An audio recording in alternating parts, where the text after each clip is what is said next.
Hello kids, welcome back to English class. In today's video, we will read an interesting story from your literature reader book, that is chapter number 6, Wrecked on a Desert Island. I would like you all to open your literature reader books on page number 55. Now kids, before I move ahead with the explanation of the story, I would like you all to know that this story, Wrecked on a Desert Island, is taken from a novel. Okay, a novel that was published in 18th century. We are right now living in 21st century, right? And this novel was published in April 1719. So around 300 years back. So this is a very old story that we are going to read. The author of this novel is Daniel Defoe. Okay. And the name of the novel is Robinson Crusoe. So this story talks about the tales of Robinson Crusoe. Who is Robinson Crusoe? He was an Englishman and an adventurer. Now children, what do you mean by adventurer? An adventurer is a person who loves adventure, right? And he takes all types of risks to seek adventures. So in that novel, the adventures of Robinson Crusoe are beautifully described by the author Daniel Defoe. So today we are going to read a small part of that novel, that is the chapter Wrecked on a Desert Island, right? Children, if we talk about the title of the chapter, Wrecked on a Desert Island, what do you mean by wrecked? Wrecked means being ruined or destroyed, right? An island, as you have already learned in your social science, that an island is a piece of land surrounded by water. So this story is all about a person who was wrecked on a desert island. And who was that person? I have already shared with you. He was Robinson, right? Now open your books on page number 60 so that we can read about the author Daniel Defoe. It's given on page number 60 that Daniel Defoe was an English novelist, journalist and pamphleteer. Who is a pamphleteer? Pamphleteer is a person who writes pamphlets. Now what do you mean by pamphlets? Children, pamphlets is a small booklet or a leaflet that contains information about different things, right? So he was a pamphleteer, journalist and a novelist. He was a prolific writer. Prolific means very creative and versatile writer. Versatile means he was good at everything. He was an all-rounder, producing more than 300 works, including books, journals, pamphlets, etc. His most famous novel is The Adventures of Robinson Crusoe. So that is the most famous novel that he has written. So a part of that only we are going to study today.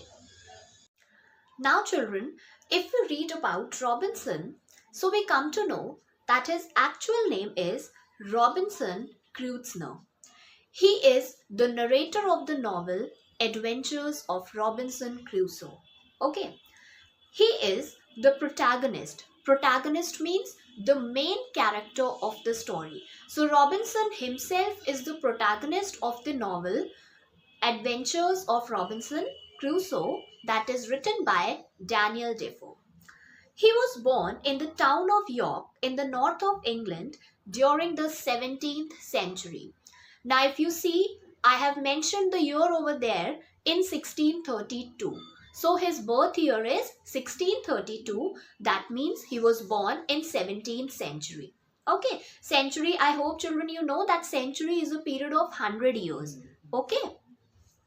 He describes how as a headstrong young man, he ignores his father's advice and leaves his comfortable middle class home in England to go to sea.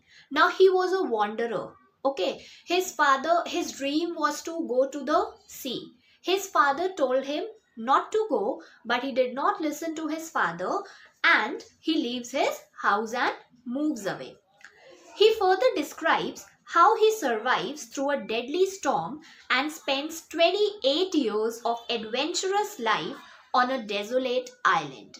Now, in his novel, Robinson has described that how he had spent 28 years of his life on a deserted island. Deserted means vacated or lonely. It's written over there, a lonely island. So he lived 28 years of life in such type of place. His father is a German and his mother is an English. His father wants him to stay at home to practice law and to enjoy the middle class life here. But he was very stubborn and he did not stay there even after his father did not want him to go. But he wants to be a sailor.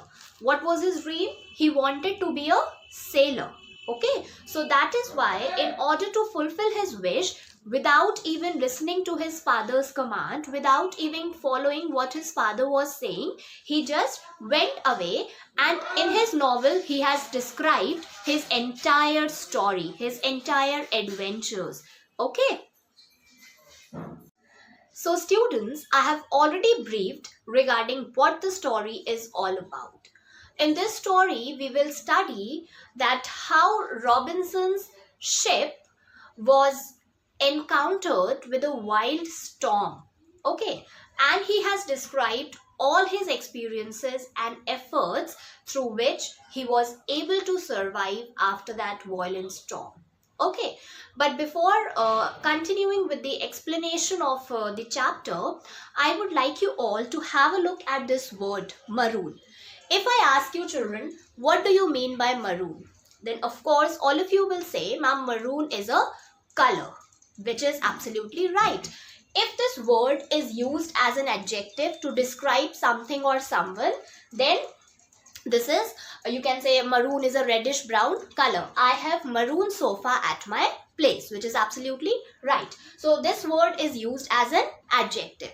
But when this word is used as a verb, an action word, then it means to leave someone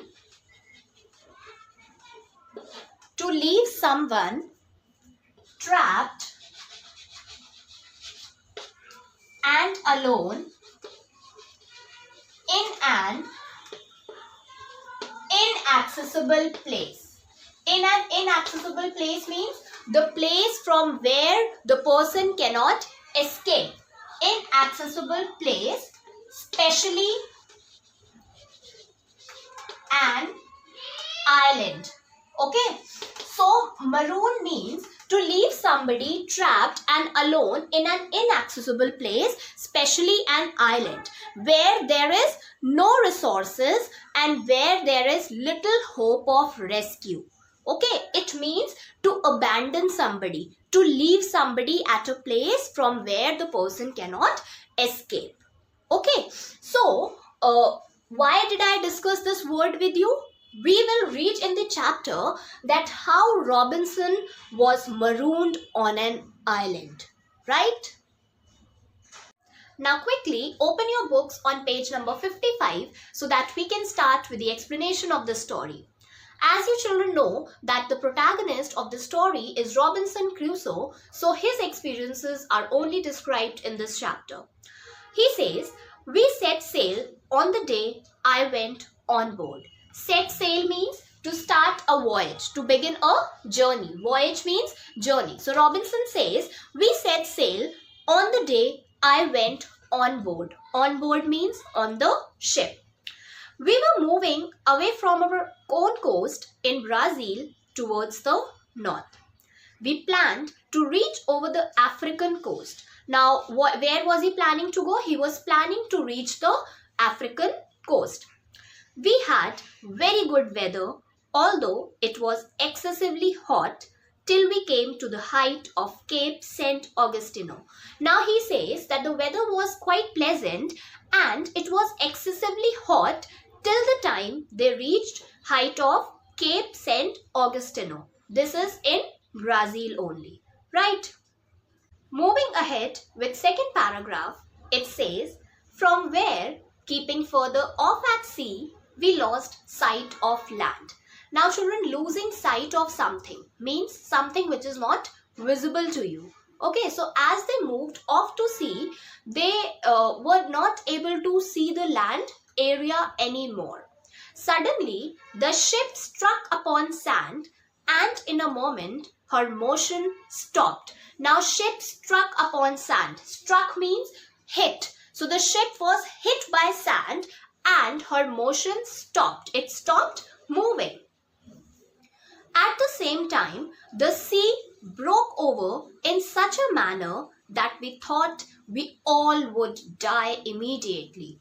Now, at the same time, the sea broke over. Sea broke over means sea crashed her. Broke over her means sea crashed her in such a manner that the sailors felt that they will soon die.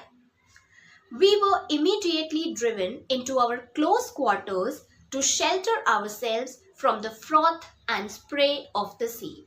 Now, the narrator and his friends, they ran to the quarters that were inside the ship so that they are able to protect themselves from the froth and spray of the sea. Froth means the foam of the sea. So, as the ship was struck by the sand, the people immediately ran inside the quarters in the ship to rescue themselves, to save themselves. It is not easy for anyone who has not been in this kind of condition to describe or imagine the fear in such conditions. Now, the narrator is saying the person who has never been in this condition cannot describe the feelings one faces, cannot imagine the fear that is there when somebody is trapped in such condition. We knew nothing about where we were. Now the narrator is saying that we had no clue about the place where we were. We were not aware that where actually the ship has brought us. Now children, let us begin the explanation from page number 56. Shift to the next page.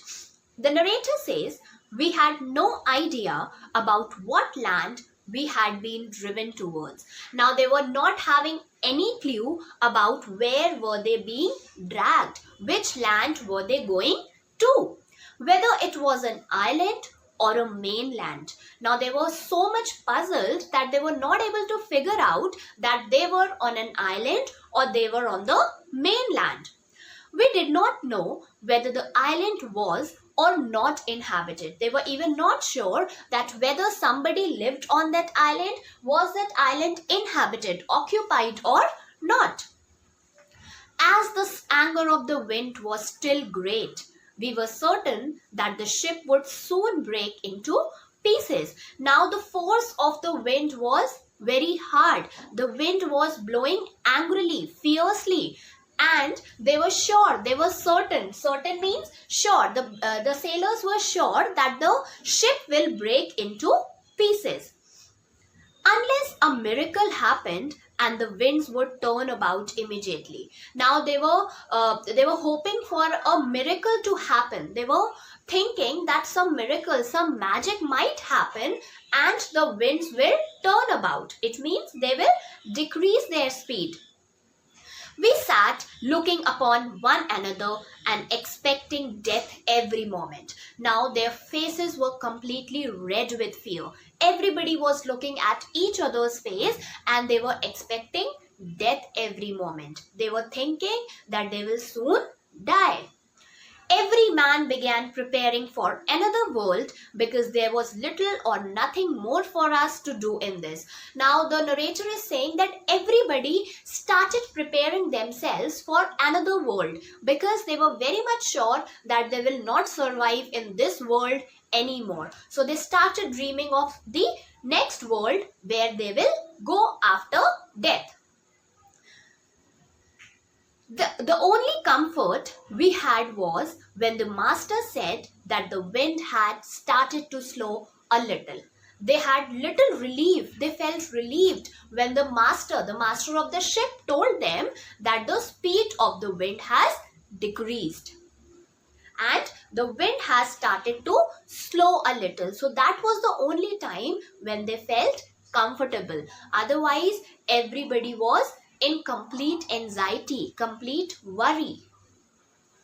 The second paragraph says, now, though the wind did decrease a little, it was not much help to us. Now the narrator is saying, though the wind had decreased its speed, but still it was not of any help to us. Why? Because the ship was struck upon the sand. There was no hope of getting her off. Get off something means, getting off means to escape. So they did not find any means through which they can save their ship. We were in a dreadful condition indeed. Dreadful condition means we were in a frightening, terrible, very bad condition. And we had nothing to do but to think of saving our lives. And we could not think of anything except we could only think of saving our lives. Anyhow, we thought of the boats in the ship.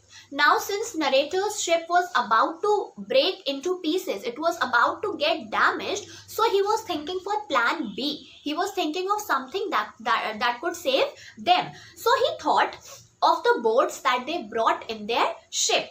We had a boat at our stern. Now children, stern is the backmost part of the ship. So they brought a boat at which was kept at the stern just before the storm. But during the storm, she had broken by dashing against the ship's rudder. So what did the narrator realize? The narrator realized that there was a boat at the back of the ship, but during the storm, it got dashed away and it might have sunk into the sea. She had either sunk or was driven off to sea. So the narrator thinks that the boat that they had at the stern was the last hope for them, and before the storm it was there, but after the storm it might have dashed into the sea water and it was not there. So he felt as if it was sunk. So there was no hope from her, and the last hope that they had from the boat of survival was also lost.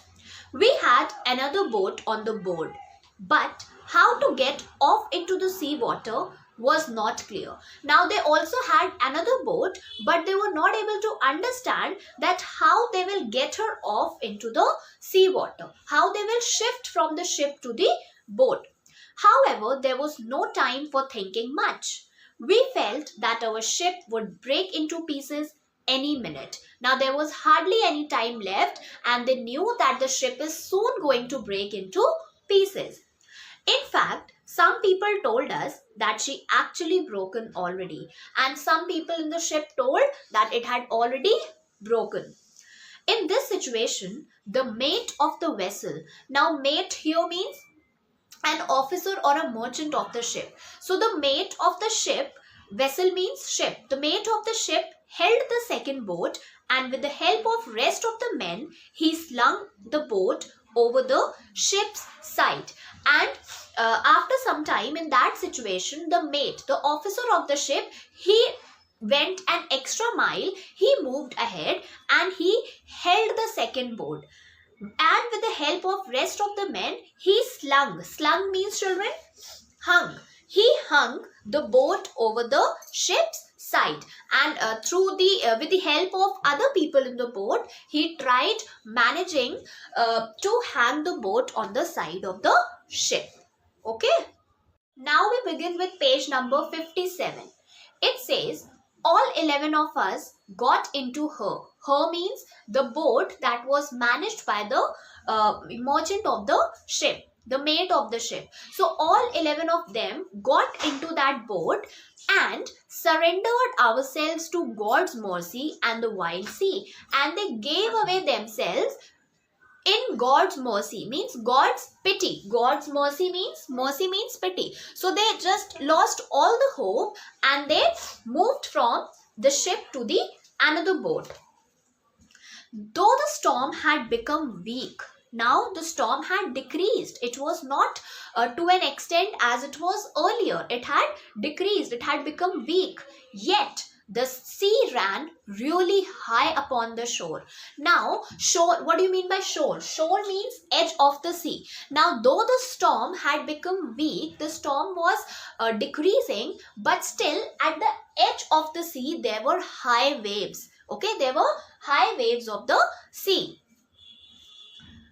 and might as well be called Den Wild Zee, as the Dutch call the sea in a storm. Now, what the Dutch people called the sea in a storm, they used to call it as Den Wild Zee. So, everybody called the situation as Den Wild Zee, because at the edge of the sea, there were still huge waves.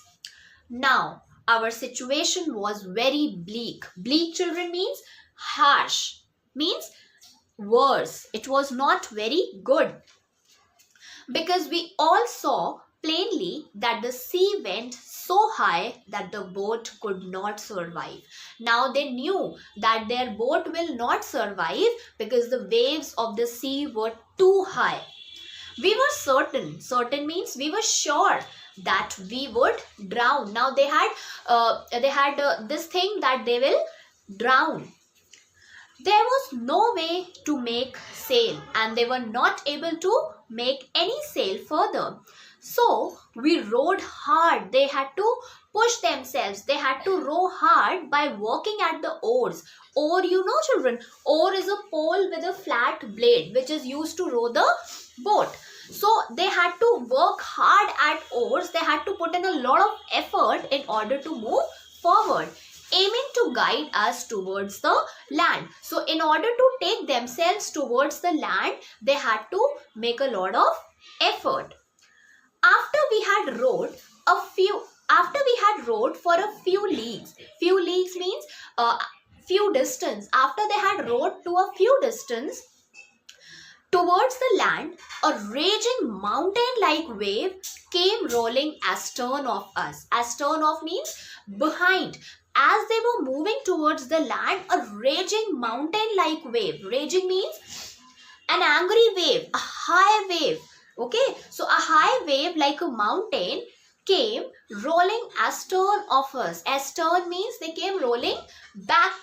It took us with such a fury that it overset the boat at once. Now the wave that came like an angry mountain, it was so furious that it overturned the boat. We did not even have the time to say, "Oh God." Now the condition was extremely worse that the people even did not get the time to remember God. Everything happened all of a sudden. We were swallowed by the sea in a moment, and that very moment they were thrown into the sea and they were swallowed by the sea. Swallowed means they were eaten up by the sea. Okay, so till here we have read it, children, and I have explained you each line. Read it till here, and the next part of the chapter we'll be continuing in the next video. Okay, till here, if you come across any problems, if you have any queries, you may ask in the next class whenever I begin with the latter part of the chapter. Right, so revise it again. That's all for today. We end up with the class today. Thank you everyone. Have a nice day.